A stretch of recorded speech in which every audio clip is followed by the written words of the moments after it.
Today we're talking about reading as a shared experience, and particularly as it relates to this digital age. We know that reading can provoke a very strong response in people, and it can lead people to want to share this response with other people. There's this fantastic quote from Mark Twain, who famously hated Jane Austen. Everything that she did, he just reviled. He wrote to someone that every time I read Pride and Prejudice, I want to dig her up and beat her over the skull with her own shin bone.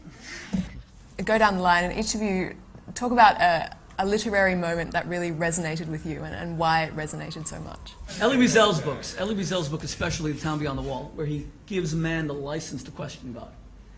That he gives man the license to wrestle with God.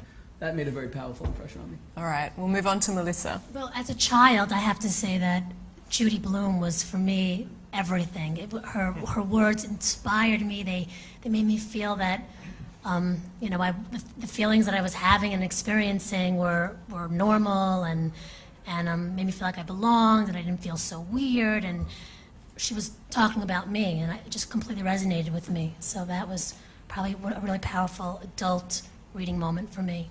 I have to give you some credence, because you're right, it's the books you read really early that stick with you. So now I'm remembering when I was young and my dad wanted me to understand logic.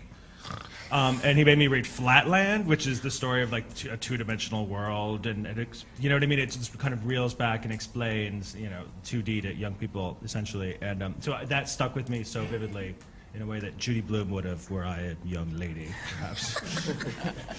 One book that resonated with me that's also relevant to this conversation is 1984.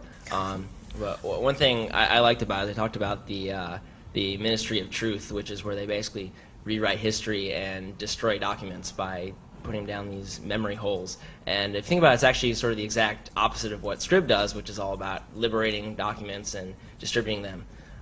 So that just stuck in my mind, and I think about in running Scribd today. So it's great that I read that book when I was a kid. Fantastic. Thank you very much.